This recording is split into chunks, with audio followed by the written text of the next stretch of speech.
wipe that smirk off your face for a start. And what smirk is that, Uncle Albert? Look, there's no wrong with a chap doing a bit of housework. The women libbers will make you their mascot for that, Uncle Albert. It's only common sense wearing this. Don't want to get me clothes mucky. Yeah, look, Uncle Albert, listen, I'm not arguing. I mean, we both live here, and we both tidy up from time to time. Why suddenly the Royal Commission on it? Because you were smirking. I wasn't. Well, all right, yes, I was. But it had nothing to do with you. It was the thought of all that effort being put in for that lad of mine when he wouldn't notice if he looked like the inside of a dustbin. Oh, don't talk such rubbish. Our Edith keeps her home spotless, and all the says. Yes, I know she does. All I'm saying is that Peter is a 15-year-old lad and he wouldn't notice. No, well, that's no reason why we shouldn't make him feel a bit welcome, is it? No, of course not, Uncle Albert. You're quite right, and thank you. As soon as I get this cleaning done, I'm going down to Butcher's. Going to get some braising steak. Very well, no panic. He's not here till 5 o'clock. And you can make some of that nice fresh cream trifle. No cream? Just where you're wrong. I got some off Milkman this morning. Oh, yeah, I've got everything organised, haven't you? Aye. He doesn't come to see us all that often, does he? Oh, will you stop saying you're fed up? Well, I am. You know your trouble these days, you do not but moan and moan. Oh, Suze, for heaven's sake. It's for our own good. How can you expect anything nice to happen to you if you go round with a face like that? You know the old saying, he who hath gets, in your case she. Is that the end of the sermon for today, or is there more? No more, I've finished. Thank heaven for that. If I didn't care about her, I wouldn't go on like this now, would I? I'm very touched, but do me a favour, will you, Chuck? Just let me go my own morbid way, eh? And you go yours. Oh, no. That's too easy, isn't it? If you stand by and let somebody wallow in a bog of self-pity, what's the next step? Nervous breakdown. I can think of a dozen better ways of having a nervous breakdown, and all of them are called Birchall. Susie's right, you know, Elsie. You ought to cheer up a bit. I mean, when was the last time you got yourself dolled up and had a really good night out? About 5 years ago, when I was 21. How about tonight? What? Tonight, us three out on the town, it's an order. You'll have to count me out. I'm meeting Harvey Broadbent for a drink. Well, us two then. We'll devastate them. Well, where will we go? It doesn't matter where we go, we'll still devastate them. Whatever sins did I ever commit to deserve you? I understand perfectly, Mrs. Stringer, and I can assure you that the Rover's return will prove not to be unworthy of the honour. No, he wanted to cut it short, for I can't bear myself with short hair. I'd it done once when them bubble cuts were in fashion. Oh, God, never again. Oh, don't tell me, let me guess. Your premium bonds come up, it's mint coats all round. Try look that, please. Well, you certainly look as if you've had good news in capital letters. Was it the phone call? Yes, it was. I know. It was your Billy. He's getting married. No, something unlikely, but not as unlikely as that. Oh. We are going to be cover girls. Eh? Well, at least the establishment is. Newton and Ridley are launching a new house magazine, which they're calling Over the Bar. I think that's terribly inventive, don't you? Oh, yeah, it's a knockout. What's all this about cover girls? Well, I was speaking figuratively, dear. No, the Rover's Return has been chosen to appear on the cover of the very first issue of the magazine. Hey, how about that? Isn't it exciting? Yeah. And they are sending a professional photographer down sometime today to take pictures. What? Well, of the Rovers and the clientele. What I think they call atmosphere shots in the business. Oh, yeah, but we'll be in them as well, won't we? You can't have a photo at bar without the barmaid. Especially not this bar. Well, obviously we'll be in them, but there's only going to be one picture. I expect that the photographer will have to decide just which one of us typifies the personality, the beating heart of this establishment. No prizes for guessing the identity of Miss Beating Heart. In her opinion, but not necessarily in his. Whose? This photographer bloke. Oh, I wonder who they'll send. It could be David Bailey, Lord Snowdon, or even Patrick, Earl of Lichfield. Could be any of them. Well, if they sent the old flaming shoot, they'd be lucky to get a shot of the back of my head. Oh, I hate being photographed. Not even to go on front cover of a magazine. Not especially for that. I mean, can you imagine this lot round here calling me Twiggy from morning till night? No, I've no ambitions in that direction, love. Good.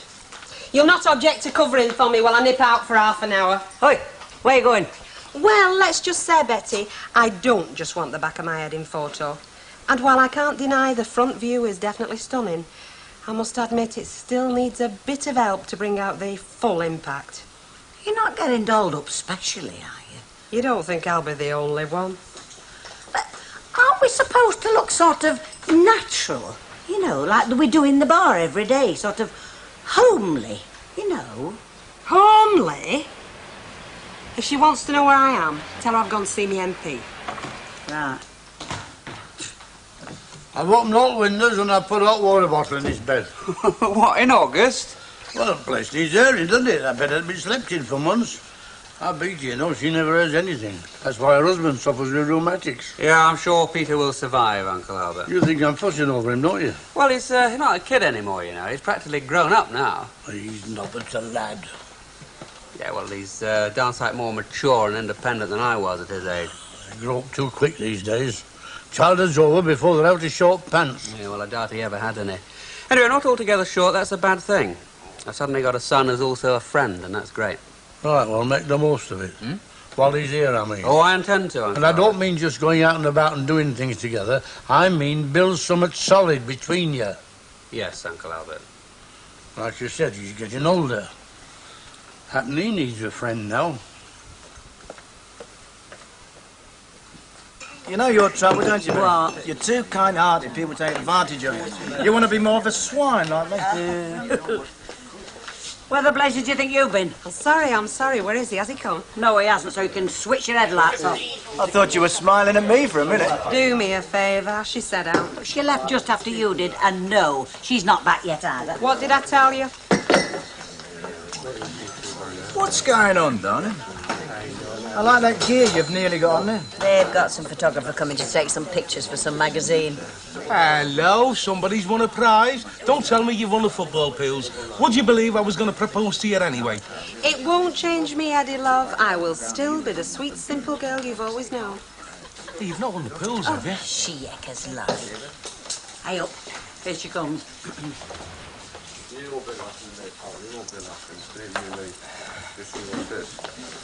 Keeping busy, are you, Mr. Baldwin? Everything well with you, Mrs. Hard, is it? Oh, I'm so sorry, Tabber. I can't seem to get it in my mind. Mr. Yates? You seem to have changed your appearance somewhat since this morning, Bess. Ditto, Mrs. Walker, surely. I thought I'd indicated that the Rover's return had been chosen because of its tradition of informality. I particularly didn't want anyone to look as though they'd made a special effort.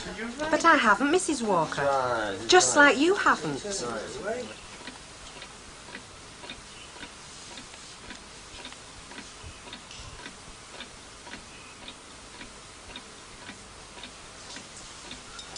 He's late. He's not late, Uncle Albert. Don't you think it'd have been better if you'd gone down to the station to meet him? He's perfectly capable of finding his own way here. Well, perhaps there's been an accident. There has not been an accident, Uncle Albert.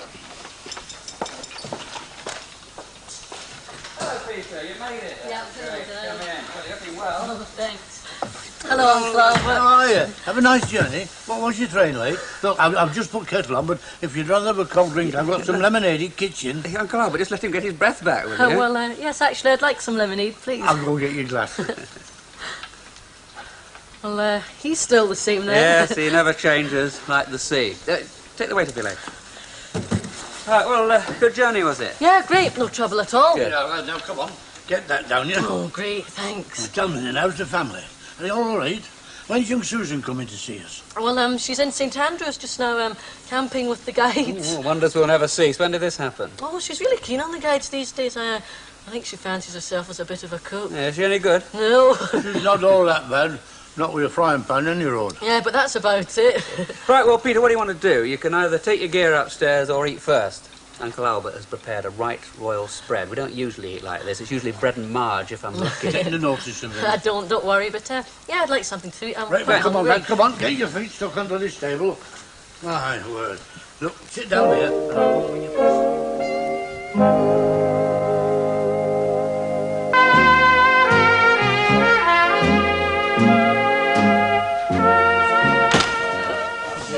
Did he come then, this photographer bloke? Did he, heck? Ah, well, never mind. Give us a Scotch one.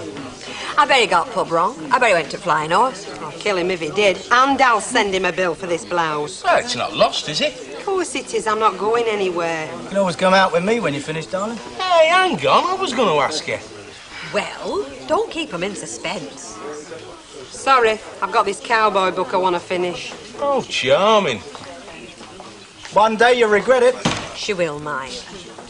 I hope. Start radiating again. He's just arrived. That's never him. Well, it's not a £2 loaf he's carrying. Excuse me. It is Mr. Hill, isn't it? That's right, Norman Hill. Mrs. Walker? Yes. We weren't expecting you all day, Mr. Hill. Well, sorry about that. Lots of problems, you know. Like I had a wedding and bride were late. Usual story. Oh, dear. Still, I'm here now, aren't I? And I'm sure you'd welcome a glass of sherry in my private quarters before commencing what they call in your profession, your assignment. Please come through. It's very kind of you indeed. Though if it's all the same to... Oh, I do beg your pardon. I'd just as soon have a pint of draught. Just you wait till you taste my sherry. Oh. Hey, that were never David Bailey. No, it's Norman Hill. He's got a little shop on Albert Road. Does weddings and babies. I doubt if you'll ever see him again, Bet. Won't I just? There we are, Mr. Hill. Ta. Your good health. Oh, similar. Of course, you, as a creative person, will already have noticed why Mr. Cresswell has chosen the Grover's Return for the cover photograph. You see, we hear that the Rovers have managed to maintain an oasis of calm and tranquility in an ever-increasingly rough sea. If you'll forgive me mixing my metaphors. Oh. It does seem a very friendly place, what I saw of it. Friendly, exactly. But dignified, not brash. No, it didn't strike me as being brash. No jukeboxes, hardly a plastic wilderness, no flashy bar stuff. Although I must admit that even my bar staff occasionally show poor taste in dress. I personally have never understood the connection between cleavage and good beer. Have you? No, I haven't. No. You can't beat elegance and warmth and friendliness, which I'm sure is what Mr. Cresswell had in mind. But, of course, the final decision as to who and what shall be photographed is yours. You have an entirely free hand. Kale, Susie, I'm home. And whoever's in that bath, I'm next in the queue. Right, give us half an hour and I'll be ready. I don't suppose you've given it much thought, but why don't we go to the Flicks for a change? Good one at the Roxy. Bit blue, but we're both grown girls, aren't we? I don't think so, Elsie. We'll be out by 10 and then we can go somewhere nice afterwards, eh? I don't feel like going out. Well, it was your flaming idea in the first place. Yeah, I know, but I've had a lousy day and I've got a rotten headache. I just want to go straight to bed. I'm sorry, Elsie. Yeah, so am I. What's up? Oh, prima donna here doesn't want to go out. She's stopping in after talking me into it. Me having my hair done special and all. I'm just off colour. Since when? Oh, don't worry. Don't need her to do me any favours. I'm perfectly capable of going to the Flicks on my own. You never know, I might cop lucky and find myself sitting next to a dirty old man. Do you want the same again, love? Oh, just a minute. There, one more. Good. Yes.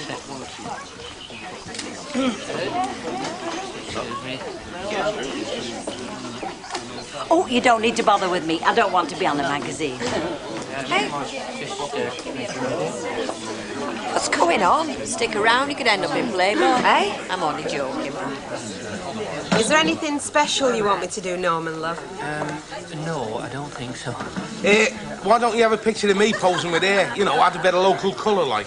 That's a very expensive camera he's got there, Eddie, love. I'll take a good photo. So does a bucket. Excuse me. Mr. Hill, I wonder, might I make a tiny suggestion? Yes, certainly, Mrs. Walker. Well, Mr. Baldwin here is our local industrialist, and I think it would be appropriate to have a picture of him with, well, me, I suppose. I charge, you know, Mrs. Walker. Mr. Hill. It's a very good idea. I'll just get one more of Mrs. Turpin first. Please, Luke. All right, we'll just give you thin glass. All right. Oh, I've told you no need to bother with me, love. Hey, you're working well. Excuse me. I think that's enough. In spite of the opposition, I think he's taken 2 of you for every one of them. Yeah. I worked it about that as well. Could you just clear for a second, well, thank you. Just a glass if you Would you like me to look as though I'm asking him what he wants to drink, or shall I be offering him? Now, left hand or right, which do you think? Just you do whatever comes naturally to you, Mrs. Walker.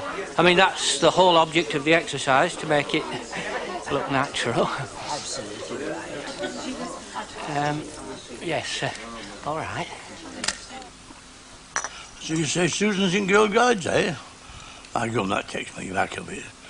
Your mum used to be a Girl Guide, you know. She were a patrol leader. Was she? Ah, I used to test her in lots of things. Got to pass all sorts of tests, you know. How about you? You know that about joining Boy Scouts? No, not really. I thought you were interested in camping and all that. Not as much as I was. Oh, well, perhaps it's as well, because I mean, for next 2 years you'll be busy studying, won't you? Yeah. What's it for, your A-levels? Well, I haven't got my O-levels yet. I thought that was what you just sat for. Yeah, they are. Well, you'll pass, will you? I hope so. Excuse me, is your cab free? No, sure. Coronation Street, do you know where that is? Just off Rosamond Street, isn't Oh, it? that's all right then, thank you.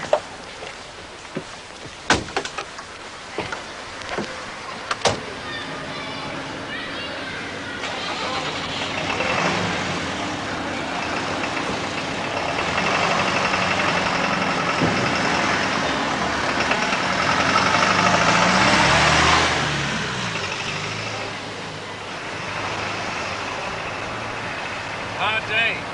Oh, not so much that. Just one thing going wrong after another. Oh, one of those days. Ah, do you have them? All the time.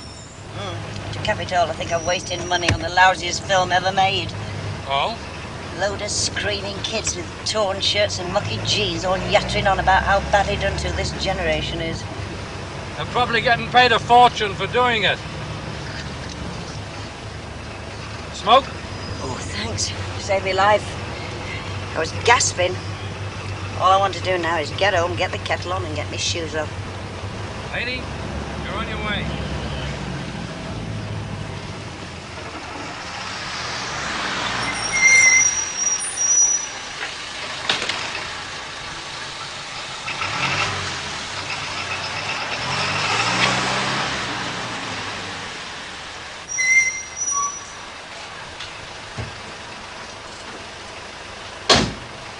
How much do I owe you?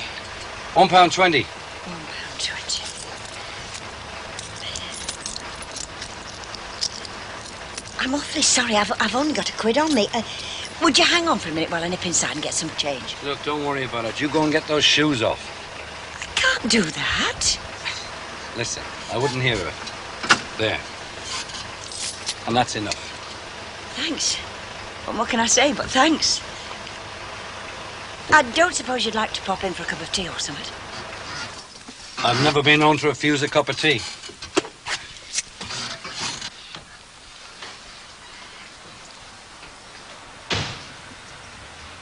It's the least I could do. Your cab's the best thing that's happened to me in a month of Sundays. Do you think I make a good subject then? Definitely. You've got lots of vitality.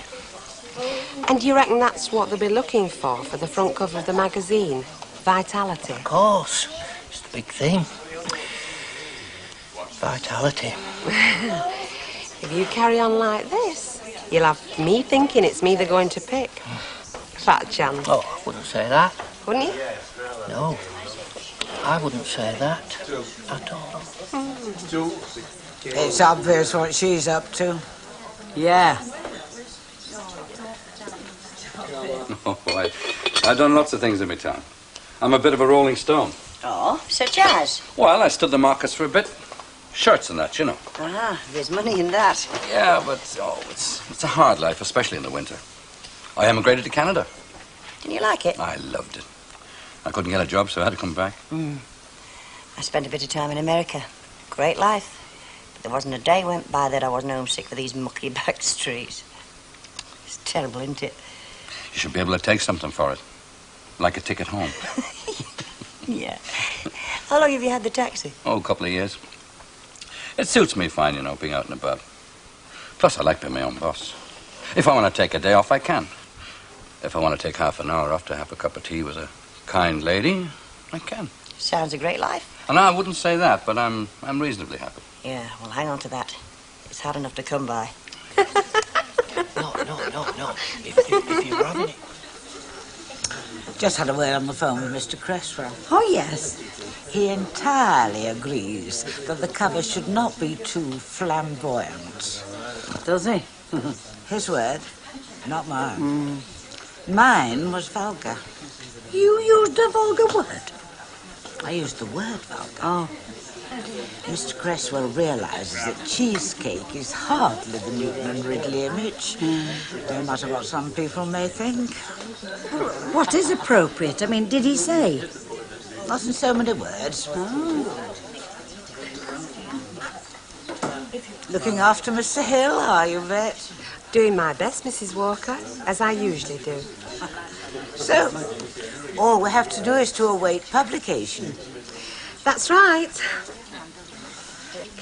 It must be a funny feeling, seeing your own face staring back at you from the front cover of a magazine. Oh, I don't know. I expect it to be rather a nice feeling.